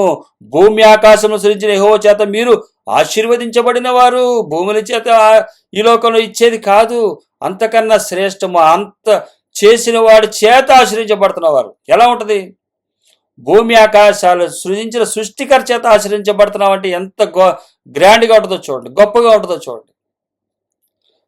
1,00,000 రూపాయలున్న వ్యక్తి చేత ఆశ్రయించబడ్డామంటే మహా అయితే 90,000 మన చేతికి ఉంటుంది. కానీ అదే 10,000 కోట్ల ఆయన చేత ఆశ్రయించబడ్డామంటే, ఆయన చేత మనం నడిపింపబడుతున్నామంటే ఎన్ని వేల కోట్లు మన చేతిలో ఉంటే చూడు. అలాగే ఇక్కడ ఆయన చెప్తున్నాడు, భూమి ఆకాశాన్ని కంపేర్ చేస్తున్నాడు. భూమిని ఆకాశాన్ని సృజించిన వాని చేత మీరు ఆశ్రయించబడ్డారు అంటే ఏ రేంజ్లో మనది ఉంటుంది? ఇలాంటి భూములు 20 ఇస్తాడేమో మనకి, భూగోళాలే. అంటే ఆయన చెప్తున్నటువంటి మాట విశ్వసించేవాడే నిజమైన ఇశ్రాయేలు. విశ్వసించిన వారే రాజులైన యాజక సమూహము, అహరోను క్రమంలో ఉన్నవారు. అంటే అహరోను ఆ రోజు క్రమాన్ని చూపించాడు, అది మామూలుగా నీడగా చూపించినటువంటిది. అదే విధముగా మిమ్మల్ని ప్రత్యేకించుకుంటాను. రాజులైన యాజక సమూహం మీరు, మీ దగ్గర రాజ్యాలు లేకపోయినా, అలాగే ఆకాశం యెహోవా, భూమి ఆయన నరులకి ఇచ్చి ఉన్నాడు, భూమిని మనకిచ్చాడు. మనము తన యొక్క కార్యాలను చేసి ఆయన రాజ్యంలో ఉండటానికి. కీర్తనాకారుడు చెప్తున్నటువంటి ఈ సందర్భం చూసినట్టయితే, కృపా సత్యములు క్రీస్తు వల్ల మనకు అనుగ్రహించబడ్డాయి. కృపా సత్యములు అంటే మన దగ్గర ఉన్నటువంటి ఆస్తులు బట్టి అంటే విగ్రహము, ఆస్తులు అంటే విగ్రహాలు మా చిన్నతనంలోనే చెప్పేవాళ్ళు. నీ ఆస్తే నీ విగ్రహం, నీ తల్లిదండ్రులే నీకు విగ్రహము, నీ పిల్లలే నీకు విగ్రహం అని. నిజమే.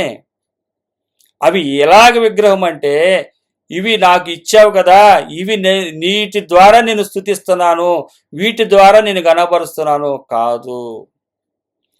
వాటిని వదిలితే నన్ను గణపరుస్తున్నట్లు, నన్ను ప్రేమిస్తున్నట్లు, నా మాట వింటున్నట్లు. అదే ఆయన తండ్రి తన కుమారుణ్ణి మన కొరకు వదిలాడు. కృపా సత్యములు, తండ్రి మాట విన్ని విధేయత చూపించాడు యేసుక్రీస్తు వారు. కృపా సత్యములు యేసుక్రీస్తు వారిని బట్టి మనకు అనుగ్రహించబడ్డాయి. కాబట్టి మీరు గనక ఇంత వాక్యాన్ని గ్రహించినా కూడా విగ్రహారాధనే చేస్తే, విగ్రహారాధన అంటే బొమ్మలే కాదు, మీకున్నటువంటి ఆస్తులే మీకు విగ్రహాలు, మీకున్నటువంటి రక్త సంబంధికులే. అంటే కుటుంబం గురించి ఆస్తులను సంపాదిస్తూ ఉంటారు. అలాగే కుటుంబాన్ని ప్రేమించిన వారు ఏం చేస్తారంటే, సామెతలో రాయబడుతుంది, తన కుటుంబాన్ని ప్రేమించేవాడు తన పిల్లల్ని ఆస్తికర్తలుగా చేస్తాడంట. అంటే మనం చూస్తే లోకస్తులుగా చేసేది అది. కానీ అక్కడ చెప్పబడుతుంది ఆత్మీయ అర్థం ఏంటంటే, ఆస్తిపరులుగా ఇక్కడ కాదు మనం ఉండేది, నిత్యరాజ్యములో ఆస్తిపరులుగా ఉంటాము. ఇక్కడ కృపాసత్యమును వెంబడించాలి. ఇక్కడ ఇచ్చేది ఏదన్నా సరే ఆయన మహిమార్థంగా మనకెంత కావాలో అంత వాడుకుని మిగతాది ఇచ్చేసేయాలి. ఇది కృపాసత్యము. అది యేసుక్రీస్తు వారు మనకు నేర్పింది. ఈ కృపా సత్యాన్ని నువ్వు వెంబడిస్తే నీకు ఇబ్బంది ఏముంటుంది? నరకమే ఇబ్బంది, అన్ని విధాల సమస్యే. కానీ నేను ఎవరంటే చెప్పింది భూమి ఆకాశాలు సృజించిన వాడిని. ఇంక నువ్వు భూమి ఆకాశాలు సృజించిన వాడు చెప్పినప్పుడు కూడా వినపోతే ఇంక నువ్వు పరిస్థితి ఏంటంటే, నువ్వేదైతే చేతులతో చేసుకున్నావే విగ్రహాలు, వాటి పరిస్థితి, వాటిని అనుసరించే వాళ్ళ పరిస్థితి ఏమవుతుందో 17వ వచనంలో రాయబడుతుంది. నేను చెప్పినా కూడా మీరు వినకపోతే మీకు జరిగే విషయాలు ఏంటంటే, మృతులు మౌన స్థితిలోనికి దిగిపోవారును యెహోవాను స్తుతింపరు. మృతులు అంట, వాళ్ళు చనిపోయిన వారు మౌన స్థితిలోనికి దిగిపోవారును యెహోవాను స్తుతింపరు. వీరందరూ ఎటువంటి వారంటే, తమకు కలిగినటువంటి విగ్రహాలను చూసి చేసుకున్నవారు. అవి ఎలాగైతే మౌనంగా ఉన్నాయో, వీరు మాత్రము మాకు అది ఉంది ఇది ఉందని చెప్పి గొప్పలుగా వీళ్ళ మాట్లాడారు. అది ఎదరపెట్టుకుని వీళ్ళ మాట్లాడారు. దానికోసం నేను ఎంత శ్రమించాను, దానికోసం ఎంత కష్టపడ్డానో, దీనికోసం ఎంత కష్టపడ్డానో, దానికోసం ఎంత కష్టపడ్డానో, ఆహారనిశలు కష్టపడ్డానని చెప్పి సౌండ్స్ చేస్తారంట. తర్వాత ఇది ఏదైతే మౌన స్థితిలో ఉందో అదే మౌన స్థితిలోకి వాళ్ళు కూడా దిగిపోతారంట. మృతులు తమ మృతులను పాతి పెట్టుకొనము, నీవు నాతో రా అన్నాడు యేసుక్రీస్తు వారు. తన జీవితంలో చెప్పినటువంటి మాట. ఒక యవనస్తుని రమ్మంటే, మా తండ్రి మరణించాడు, ఆయన పాతి పెట్టి వస్తారంటే, మృతులు తమ మృతులను పాతి పెట్టుకుంటారు. తమకు కలిగినటువంటి వారు ఉన్నారు, వారు సంబంధించిన వారు ఉన్నారు, వారు చూసుకుంటారు. నువ్వు నా రాజ్యం గురించి, నీతి గురించి ప్రకటించు, రా నాతో పాటు రా, నేను చెప్పిన మార్గంలో ఉన్నాడు అంటున్నాడు. మృతులను మౌన స్థితిలో దిగిపోవారు యెహోవాను స్తుతింపనేరరు. వారు ఆయన మహిమకు కీర్తి తీసుకురాలేరు. కానీ దేవుని మహిమను ఎవరికి ఇచ్చేవాడు కాదు.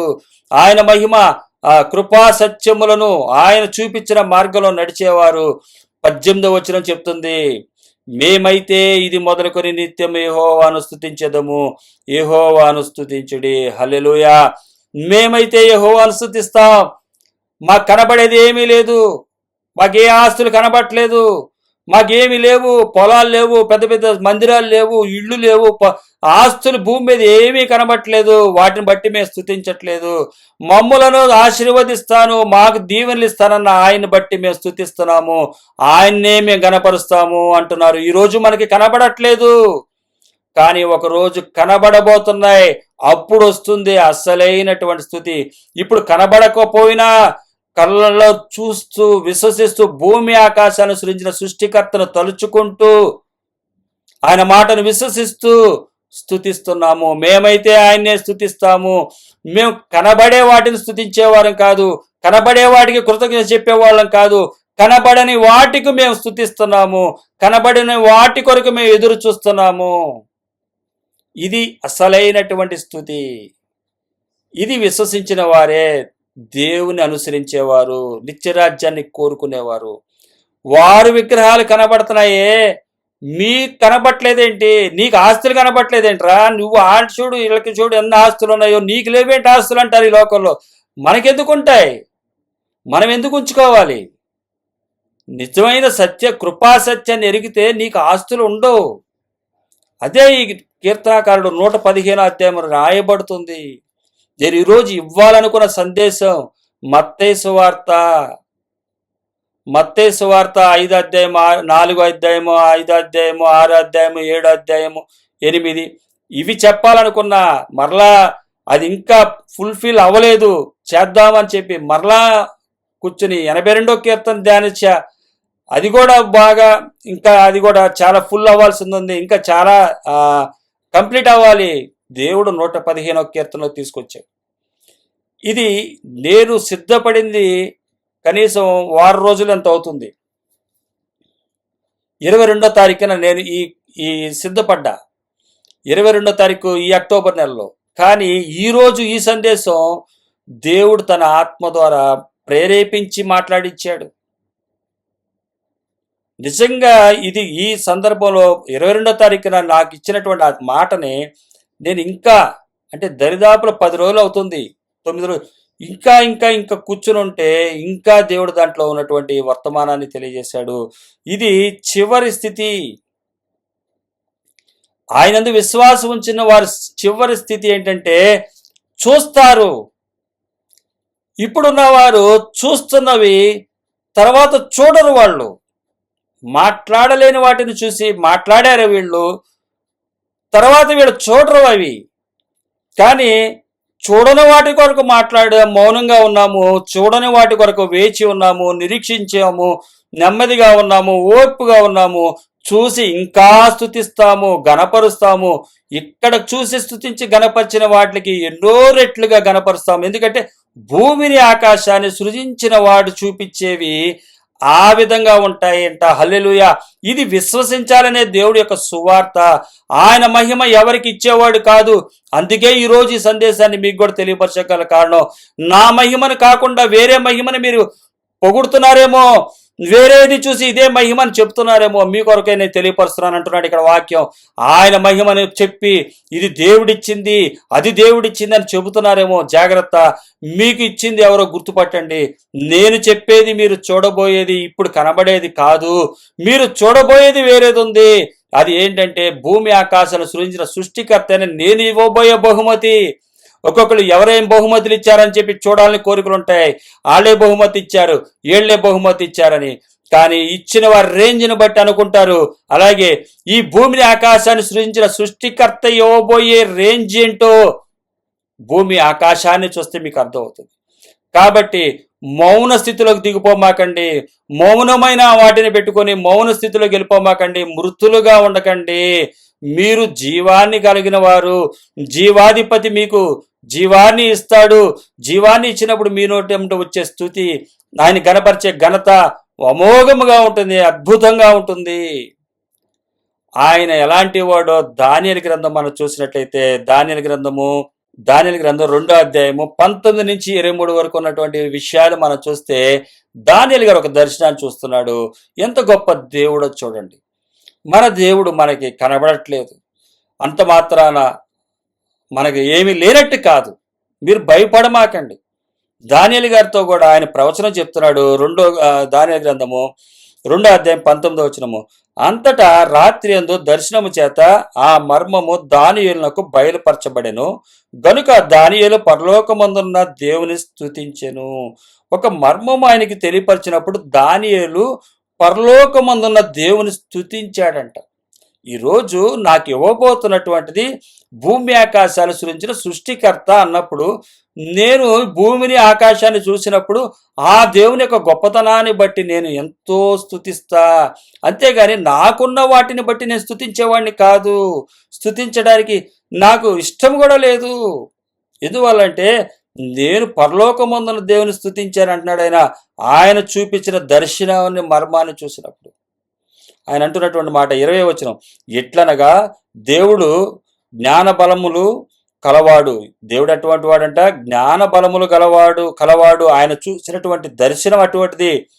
ఆ యుగములన్నిటను దేవుని నామము స్తుతి నొందును గాక. 21వ వచనం, ఆయన కాలములను సమయములను మార్చువాడై ఉండి రాజులను త్రోసివేయుచు నియమించుచు ఉన్నవాడును వివేకులకు వివేకమును జ్ఞానులకు జ్ఞానమును అనుగ్రహించువాడునై ఉన్నాడు. ఆయన మరుగు మాటలను మర్మములను బయలుపరచును, అంధకారములోని సంగతులు ఆయన మనకి తెలియజేయును. వెలుగు యొక్క నివాస స్థలము ఆయన యొద్దనున్నది. 23వ వచనం, మా పితరుల దేవ, నీవు వివేకమును బలమును నాకు అనుగ్రహించి ఉన్నావు. మేమడిగిన ఈ సంగతి ఇప్పుడు నాకు తెలియజేసి ఉన్నావు. గనుక నేను నిన్ను స్తుతించుచు గనపరచుచున్నాను. ఏలయనగా రాజు యొక్క సంగతి నీవే మాకు తెలియజేసితివని దానియేలు మరలా చెప్పెను. ఇక్కడ దానియేలుకి చెప్పబడుతున్నటువంటి దర్శనాన్ని చూసి ఆయన చెప్తున్నటువంటి మాటలు ఇవి. దానియేలు చెప్తున్నటువంటి మాట, తన యొక్క ఆ ఆయన కలగన్నటువంటి నెబుకద్నెజరు కన్నటువంటి కళను గురించినటువంటి భావాన్ని తెలుసుకున్నప్పుడు దేవుణ్ణి స్తుతిస్తున్నాడు ఆయన. అలాగే క్రైస్తవ జీవితంలో కూడా క్రీస్తుని అంగీకరించేవారు ఆయన ప్రతిమలు కాదు మనకి మనం స్తుతించటానికి గణపరచటానికి ఇంత గొప్ప మాకు ఇచ్చినందుకు మేము ఏ పాటి వాళ్ళము ఏంటి అని చెప్పి మనం అనటానికి కాదు, కృపా సత్యములను బట్టే మనం ప్రార్థన చేయాలి. కృపా సత్యములంటే వదులుకోవుట. కృపా సత్యములంటే పెద్ద ఒక విగ్రహాన్ని, యేసుక్రీస్తు వారి విగ్రహాన్ని తయారు చేయటం కాదు, శిలువను తయారు చేసి పెట్టడం కాదు. కృపా సత్యములు. పిలాతు సాక్ష్యం ఇస్తున్నాడు, ఈయనలో ఏ దోషము నాకు కనబడలేదు. ఆయన అన్నీ ఇచ్చేశాడు, మీరు సంపాదించుకుంటున్నారన్నాడే కానీ ఆయన అన్నీ ఇచ్చేశాడు, ఆయన దగ్గర ఏమీ కనబడలేదు, ఈయనలో ఏ దోషము లేదు. మీరు చెప్పినటువంటి వాటిలో ఈయనలో అసత్యం ఉందని చెప్పడానికి ఇదే కృప. ఆయన అన్నీ ఇచ్చేశాడు, తన దేహాన్ని, తన కుమారుని ఇచ్చాడు. ఇంకా అంతకన్నా ఏం చేయగలడు? రోమిలు రాసిన పత్రిక 8వ అధ్యాయంలో చెప్పబడుతుంది 31వ వచనం. రోమిలు రాసిన పత్రిక 8వ అధ్యాయం 31వ వచనం, ఇట్లుండగా ఏమందము, దేవుడు మన పక్షమునుండగా మనకు విరోధి ఎవడు? తన సొంత కుమారుని అనుగ్రహించుటకు వెనుక తీయక మన అందరి కొరకు ఆయనను అప్పగించిన వాడు ఆయనతో పాటు సమస్తమును మనకెందుకు అనుగ్రహింపడు? కుమారుని అప్పగించాడే, భూమి ఆకాశాన్ని సృజించిన ఆయన చెప్పినవన్నీ మనకి ఎందుకు అనుగ్రహించడు? కానీ లోకంలో ఏం చెప్తారు, ఇవన్నీ కుమారుని ఇచ్చాడు, నీకు ఈ బిల్డింగ్ ఎందుకు ఇవ్వడు, ఆ పొలాలు ఎందుకు ఇవ్వడు, ఆ సంఘం ఎందుకు ఇవ్వడు, ఈ జనాన్ని ఎందుకు ఇవ్వడు, వాళ్ళని ఎందుకు ఇవ్వడు అని చెప్పి ఈ వాక్యాన్ని విధంగా మార్చుకునేవాళ్ళు మనం చూస్తుంటాం. కానీ ఆయన చెప్తుంది ఏంటంటే, కనబడని వాటిని కొరకు. మనం ఎవరంటే కనబడని వాటి కొరకు నిరీక్షించేవారం. కనబడే వాటి కొరకు నిరీక్షణ అవసరం లేదు. మనము కనబడని వాటి కొరకు నిరీక్షించేవారమని ఇక్కడే రాయబడుతుంది పై వచనాల్లో. 8వ అధ్యాయం 24, 25 వచనాల్లో, ఏలయనగా మనము నిరీక్షణ కలిగిన వారమే రక్షింపబడితిమి. నిరీక్షణ కలిగిన వారమే రక్షించబడితిమి. విగ్రహాలను పెట్టుకొనుటకు కాదు, మనకి కలిగిన ఆస్తులను విగ్రహాలుగా పెట్టుకొనుటకు కాదు మనము ఏర్పరచబడింది. ఏలైనగా మనము నిరీక్షణ కలిగిన వారమే రక్షించబడితిమి. నిరీక్షణ కలిగిన వారమే రక్షించబడ్డామే కానీ సంపాదించుకొనుటకు రక్షించబడిన వారము కాదు. అయితే నిరీక్షణ అంటే లోకంలో సంపాదించుకుంటారేమో, అది చూడండి. లోకంలో సంపాదించుకునే దాన్ని నిరీక్షణ అనరు. అంతే రాస్తున్నాడు. నిరీక్షింపబడినది కనబడినప్పుడు నిరీక్షణతో పని ఉండదు. తాను చూచుచున్న దాని కొరకు ఎవడు నిరీక్షించును? చూస్తున్న దాని గురించి ఎవడు నిరీక్షిస్తాడు? ఒక ముఖ్యమంత్రి అవ్వాలనుకుంటున్నాడంటే చూస్తున్నాడు, దాన్ని పొందుకుంటాడు. ఏదో విధంగా వెన్నుపోటు పొడుస్తాడో లేకపోతే ఏదన్నా చేసన్నా పొందుకుంటాడు. ఎలాగలాగా అది పదవి సంపాదించుకుంటాడు. ఏదో విధంగా ఎవరో ఒకరిని దించుతాడు, ఆయన ఎక్కుతాడు. ఇది జరుగుతుంది. ఇది నిరీక్షణ కాదు, తన కోరికలు నెరవేర్చుకుంటాడు. తాను చూచుతున్న దాని కొరకు ఎవడు నిరీక్షించును? ముఖ్యమంత్రి అవ్వాలనుకుంటున్నాడు, తన తండ్రి చనిపోయిన తర్వాత తానే ముఖ్యమంత్రి అవుతాడు. ఆయన దాన్ని ఎట్లాగైనా పొందుకుంటాడు. అది నిరీక్షించడం కాదు, అది స్వాధీనపరచుకోవటం. దానికోసం ఎవరు నిరీక్షించరు. నిరీక్షణ అంటే అది ఎప్పుడు కనబడుతుంది? ముఖ్యమంత్రి పదవి అంటే 70 సంవత్సరాల్లో కనబడుతుంది, కానీ మనం నిరీక్షించుకునేది మన మరణానంతరమే కనబడేది. అందుకని అంటాడు 25వ వచనంలో, మనము చూడని దాని కొరకు నిరీక్షించిన ఎడల ఓపికతో దాని కొరకు కనిపెట్టుదము. మనము చూడని దాని కొరకు నిరీక్షించిన ఎడల, చూడని దాని కొరకు ఈ లోకంలో మనం చూసినట్లయితే మన స్థానం ప్రధానమంత్రి దాకా చూస్తాం, అక్కడ వరకు చూస్తున్నాం, కానీ అది పొందుకుంటాం. ఎప్పుడైనా సరే ప్రధానమంత్రి అయినా పొందుకుంటామో, కానీ చూడని దాని కొరకు నిరీక్షించున్నాం. చూడని దాంట్లో మనం ఏ స్థానం మనకు తెలియదు, ఆ స్థానం కొరకు మనం నిరీక్షిస్తున్నాం. వీరు వాక్యాన్ని ఏ విధంగా రాసుకుంటారంటే 31వ వచనం వచ్చేసరికి అంటాడు, ఇట్లుండగా ఏమందుము, దేవుడు మన పక్షమునుండగా మనకు విరోధి ఎవడు? తన సొంత కుమారుని అనుగ్రహించుటకు వెనక తీయక మన అందరి కొరకు ఆయనను అప్పగించిన వాడు ఆయనతో పాటు సమస్తమును మనకెందుకు అనుగ్రహింపడు? ఇక్కడ పై వచనాల్లో 24-25 వచనాల్లో 8వ అధ్యాయం 24-25 వచనాల్లో చెప్తున్నాడు. నిరీక్షణ అంటే అసలైన నిరీక్షణ ఏంటంటే అది ఎట్లా ఉంటుందో ఒకరు పొందుకున్నారా అంటే, ఈ లోకంలో చూసినట్టయితే క్రీస్తుని అంగీకరించిన వారు నిరీక్షిస్తున్నారు, కానీ వారి నిరీక్షణ ఏది పొందుకోలా, మనకు కనబడలా పొందుకున్నట్టు, కానీ వారు మరణించారు, వెళ్ళిపోయారు. కానీ మన మరణానంతరమే మనం పొందుకోబోయే నిరీక్షణ ఉంటుంది. అది బైబిల్ ఏదైతే చెప్పిందో అది. కానీ ఈ లోకంలో ఏం చెప్తారంటే, కిందకు వచ్చేసరికి ఆ నిరీక్షణ గురించి, పై వచనాల గురించి ఉన్న నిరీక్షణ చెప్తుంటే వీరు ఇంకో వచనాలు చెప్తారు. ఏమంటారంటే, తన సొంత కుమారుని అనుగ్రహించడానికి వెనక తీయలేదు, మనందరి కొరకు ఆయన అప్పగించిన వాడు ఆయనతో పాటు సమస్తం మనకి ఎందుకు అనుగ్రహింపడు? చూసావా దేవుడు అంత ప్రేమ గలవాడు? ఆయన కుమారుని ఇచ్చాడు రా, నీకు ఇంకంతకన్నా ఏముంది చెప్పు, నీకు ఎంత పెద్ద మందిరం కావాలి, ఆసియాఖండంలో కావాలా, ప్రపంచవ్యాప్తంగా కావాలో చెప్పు, ఇస్తాడు ఆయన. అడిగేసే ఇచ్చేస్తాడు, పుచ్చేసుకో, నేను అట్లా తీసేసుకున్నా, నీకు ఇచ్చేస్తాడు, వెళ్ళిపో అంటాడు, అంతే, అయిపోయి. కానీ పై వచనాల్లో చెప్పినటువంటి మాటని బేస్ చేసుకోరు. ఇక్కడ ఉన్నటువంటి వాక్యాన్ని చూసుకుని ఇదేంటంటే ఆయన ఇస్తాడు, ఆయన కుమారుని ఇచ్చినవాడు నీకు అయ్యేందుకు ఇవ్వడు, ఈ బిల్డింగ్లు ఎందుకు ఇవ్వడు, ఈ పొలాలు ఎందుకు ఇవ్వడు, ఈ సంఘాలు ఎందుకు ఇవ్వడు అని చెప్తారు మీకు. అది కాదు. ఇక్కడ రాయబడుతున్నటువంటి మాట ఏంటంటే, మనము నిరీక్షించుచున్నాము, మనకి చాలా ఓపిక కావాలి. ఎందుకంటే భూమి ఆకాశాలను సృజించిన సృష్టికర్త చేత మనము ఆశ్రయించబడ్డ వారము కాబట్టి మన కుటుంబ సభ్యులు మనందరం కూడా వేచి ఉండాలి. ఈ లోకంలో అందరూ చూపిస్తూ ఉంటారు, మాకు ఇదిగో అది వచ్చేసినాయి, ఇవి వచ్చేసినాయి, ఇగో మీకు ఇంకా రాలేదు అంటారు. కంగారు పడమాకండి. అంటే ఈయన రాత్రిపూట నిద్ర పట్టలేదంట. కీర్తనాకారుడికి 42వ వచనంలో చెప్తాడుగా, నాకు రాత్రిపూట్ల నిద్ర పడతలేదయ్యా, వాళ్ళేమో విగ్రహాలు సంపాదించేసుకుంటున్నారు, బోళ్ళు కనబడిపోతున్నాయి, ఆస్తులు కనబడుతున్నాయి, అవి కనబడుతున్నాయి, నాకు నిద్ర పట్టట్లేదయ్యా అంటున్నాడు ఆయన. కీర్తన గ్రంథం 42వ అధ్యాయం 3-10 వచనాలు. నీ దేవుడు ఏమాయనని, అరే నువ్వేంట్రా, నీ దేవుడు ఏమయ్యాడు అని అడుగుతున్నారు వాళ్ళు. ఏమయ్యాను, వారు నిత్యము నాతో అనుచుండగా రాత్రి బావుడు నా కన్నీళ్లు నాకు అన్నపానములయ్యాయంట. ఇక అన్నం తింటలేదు, భోజనం చేయట్లా, మంచిళ్ళు తాగట్లా, ఆ కన్నీళ్లే దారులుగా వస్తున్నాయంట. ఎవరికి? ఇది వాక్యం ఎరగలేని స్థితిలో ఉన్నప్పుడు. కానీ నీ కృపా సత్యములను బట్టి, అది ఫ్లాష్ బ్యాక్లో మనకు జరిగింది, కానీ సత్యము తెలిసిన తర్వాత నీ కృపా సత్యం అంటే ఏంటో నాకు తెలిసింది కదా, ఇప్పుడు నేను ఆనందిస్తున్నానయ్యా. వాళ్ళు ఎప్పటికన్నా సరే మౌన స్థితిలో దిగిపోతారు.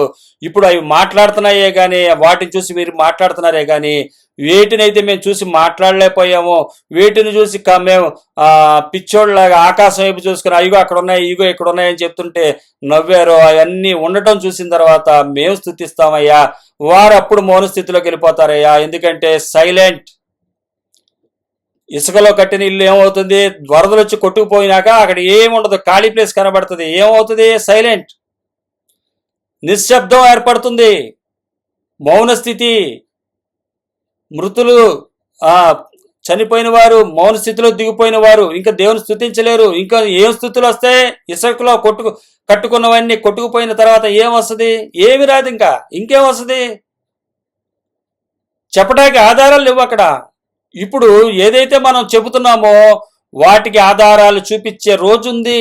హల్లెలూయా. అలాగే స్తుతించే సమయం ఉంది. ఈ కనబడే వాటిని స్తుతిస్తూ కనబడే వాటిని ఆరాధిస్తున్నటువంటి వారికి ఒక రోజు ఉండవు, అవి వాసన చూడవు, ఏమీ చేయవు. కానీ వాటిని బట్టి మీరు కంగారు పడమాకండి. నేనైతే నిద్రపోతాను, నాకు కన్నీళ్ళు ఇయే అయినాయంట, ఆయనకి అన్నపానములైనాయంట ఒకప్పుడు ఫ్లాష్ బ్యాక్లో. కానీ ఇప్పుడు నీ కృపా సత్యమును బట్టి నేను నిన్ను స్తుతిస్తున్నా. నీ కృపా సత్యమును చూపించాడు. ఇప్పుడు ఆ రోజు కీర్తనాకారుడు దర్శన రూపముగా దానియేలు చూసినట్టు చూశాడే కానీ ఆయన స్తుతించాడు. నేడు మనం 2025 సంవత్సరాల క్రితం యేసుక్రీస్తు వారు వచ్చి కృపా సత్యం అంటే ఏంటో చూపించాడు. ఆ కృపా సత్యం మనం తెలుసుకోవాలి, అది చెప్పాలి, అది అనుసరించాలి. దాన్ని తెలుసుకుంటే ఇంకా బలం వస్తుంది. దర్శనాలు చూసే వీరు యేసుక్రీస్తు వారిని నమ్మారే.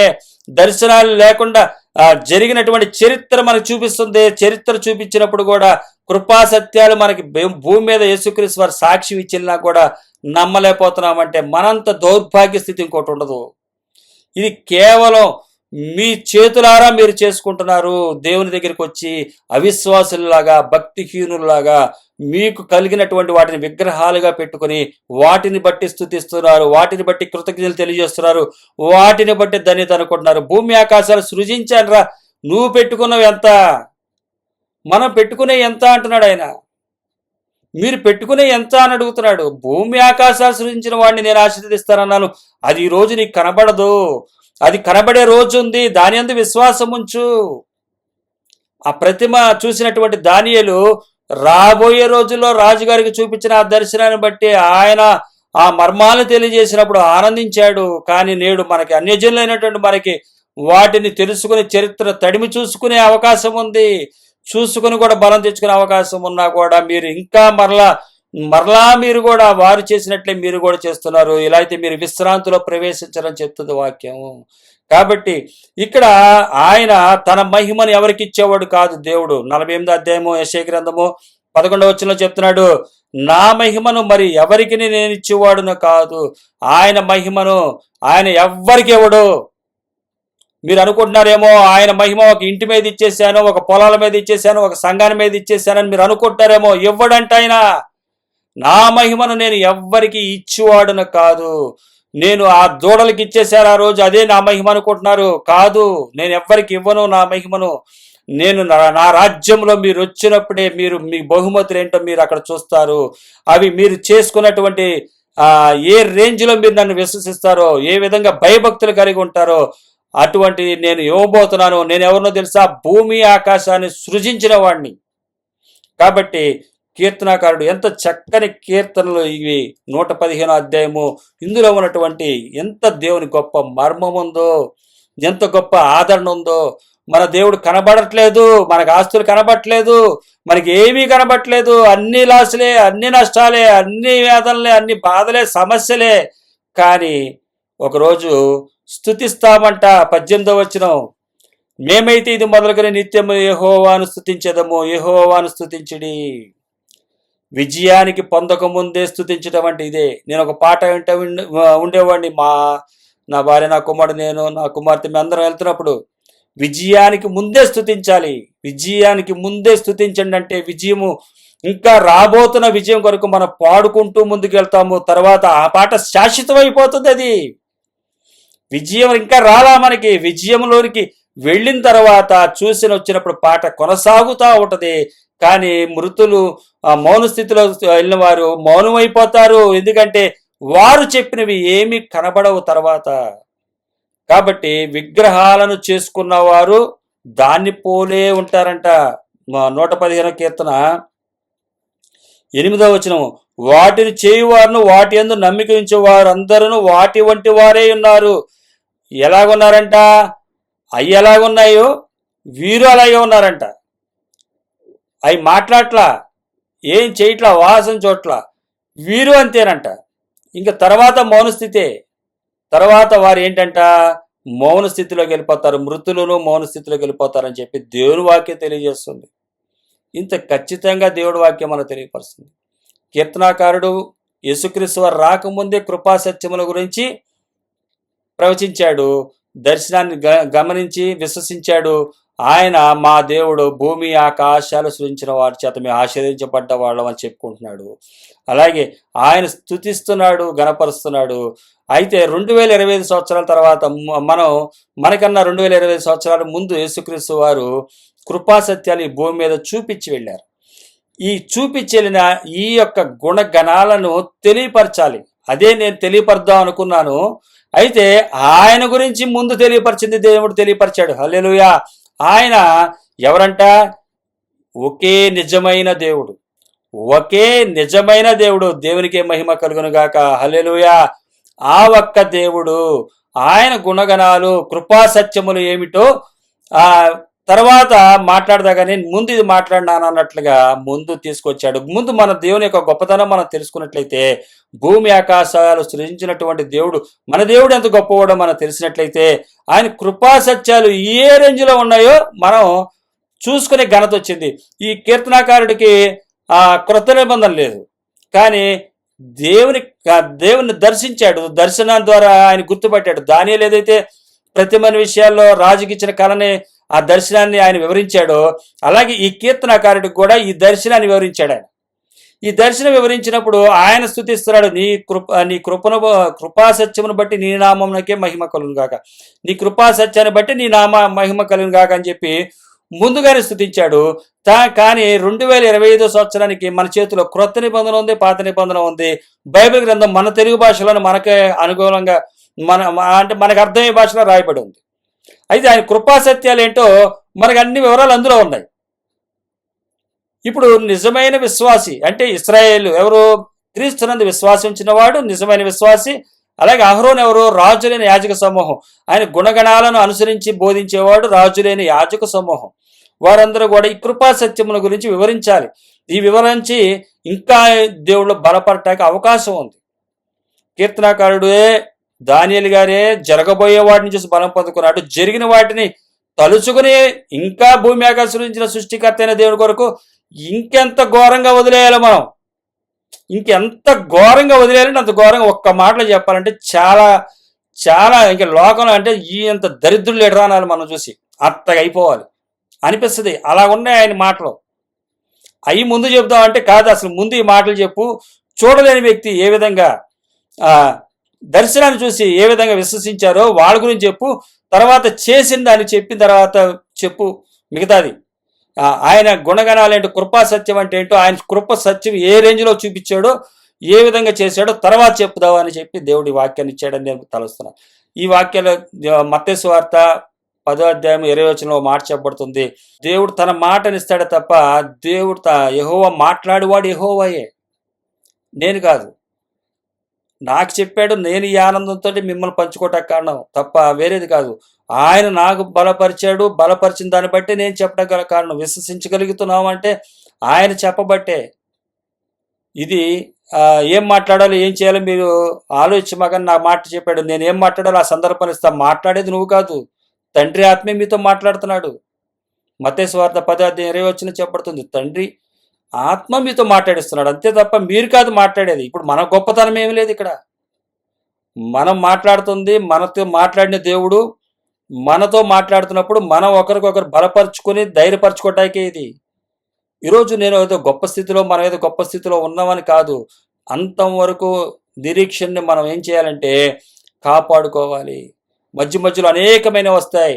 కాదు బ్రదర్, అది కాదు బ్రదర్, ఇది కాదు బ్రదర్, దేవుడు ఇంకోలాగా, అది ఇంకోలాగా అని చెప్పి ఒక వాక్యాన్ని ఇంకో వాక్యాన్ని అంటే కలవలేనటువంటి వాటిని కూడా అక్కడక్కడ ఆశీర్వాదాలను పెట్టేసుకుని ఇదే దేవుడిని చెప్పేసే రోజుల్లో మనం ఉన్న. గుర్తుపడతా కూడా కష్టం, వింటాకి లేదు సమయం, బైబిల్ చదవటానికి సమయం లేదు, వాక్యం వింటాకి సమయం లేదు, అంత బిజీ అయిపోయారు. ఎందుకంటే ముందుకెళ్ళిపోతున్నారు అని చెప్పి ముందుకెళ్ళిపోతున్నారు. ముందు పెద్ద గొయ్యి అన్న సంగతి తెలియట్లా. క్రైస్తవులకే, అన్యులకి కాదు. అన్యుల సంగతి కాదు మాట్లాడేది, క్రైస్తవులకే. కానీ ఇక్కడ కీర్తనకారుడు ఎంత చక్కగా తన యొక్క నిరీక్షణని ఇక్కడ మనం తెలియపరుస్తున్నాడో మనం గుర్తుపట్టవచ్చు. మన దేవుడు మనకి ఇప్పుడు కనపడకపోవచ్చు, మన దేవుడు కనపడకపోవచ్చు, కానీ భూమి ఆకాశాన్ని సృజించింది ఆయన. ఆయన చేసిన చేతి పనులు ఉన్నాయి. అయితే ఆయన మహిమ మనం ఎవరికి ఇవ్వద్దు. ఇది దేవుడిచ్చాడు స్తోత్రం, అది దేవుడిచ్చాడు. దేవుడు ఇస్తాడు. ఏమిస్తాడు? నువ్వు ఏ రోజు మన్నా తినే భాగ్యం ఆయన ఇస్తాడు. తర్వాత నీతో పాటు ఏ ఉండాలో ఏ ఉంచుకోవాలో ఆయన ఉంచుతాడు, చేస్తాడు, చేసి నడిపిస్తాడు. అయితే మొదట ఆయన రాజ్యాన్ని నీతిని వెతికినప్పుడు అవన్నీ మనకు వస్తాయి. నా మాటలు మీరు నా యందు నా మాటలు మీ యందు నిలిచి ఉన్నాడలా మీకు ఏం కావాలో అడగమన్నాడు. అంటే మనం ఏమడుగుతాం తెలుసా? పెద్ద పెద్ద బిల్డింగ్లు అడగం, పొలాలు అడగం. ఏమడుగుతాం తెలుసా? అయ్యా మా అనుదిన ఆహారం నేడు మాకు దయచేయమన్నాడు. మా అనుదిన ఆహారం నేడు దయచేయమని అడుగుతాం తప్ప ఇంకోటి అడగం. అది పెద్ద విషయం కాదుగా ఆయనకి. మన్నా 40 సంవత్సరాలు ఇచ్చాడంట. ఒక్కరోజు కాదు, ఒక 10 సంవత్సరాలు కాదు, 40 సంవత్సరాలు ఆకాశం నుంచి మన్నా వచ్చిందంటే చూడండి. ఎంత తిరుగుబాటు చేసినా ఏమి చేసినా అడిగిన మన్నా అందింది. 40 సంవత్సరాల వరకు మన్నా ఇచ్చాడంట. మన 70 సంవత్సరాల వరకు మనకెందుకు కూడా మన్నా? అలాగని చెప్పి ఏ పని చేయకుండా ఇంట్లో కూర్చుందామా? కాదు. పౌలు గారి వలె ఈ దేవునామానికి అవమానం తెచ్చుకోకుండా మన కడుపు నింపుకోవటానికి, కుదిరితే మన పక్కన వారి కడుపు కూడా నింపటానికి అంతవరకన్నా సంపాదించుకోవటం మంచిదే. స్థిరాస్తులను సంపాదించుకోవటానికి ప్రయత్నం చేయకండి. ఆ విధమైనటువంటి ప్రయత్నాలకు వెళ్ళకండి. మీరు తినగా మిగిలిన దాంట్లో ఇచ్చే అంత సంపాదించుకున్నా పర్వాలేదు అన్నట్టుగా పౌలు గారి చరిత్ర మనం చూడొచ్చు. ఇయే వివరాలు, కృపాసత్యం ఏం చెప్తుందో అన్ని వివరాలు ఉన్నాయి. ఇవన్నీ కూడా మనకి దేవుడు తన కనికరం చొప్పున తెలియపరిచాడు. దేవుడికి తన సర్వగంధ మహిమ చెందునుగాక. ఈ 115వ కీర్తన ఇచ్చినప్పుడు చాలా నాకు చదివినప్పుడు ఒక్కొక్క వచ్చిన వివరించినప్పుడు దేవుని యొక్క గొప్పతనాన్ని నేను గ్రహించగలిగి ఉన్నాను. ఈరోజు మీరు కూడా ఇది గ్రహించగలిగి ఉన్నారని నేను విశ్వసిస్తున్నాను. అట్టి కృప దేవుడు మనకు అనుగ్రహించినందుకు ఆయనకి సర్వగంధ మహిమ చెందునుగాక. యేసయ్య మనకే మహిమ కలుగును గాక. ఆమేన్.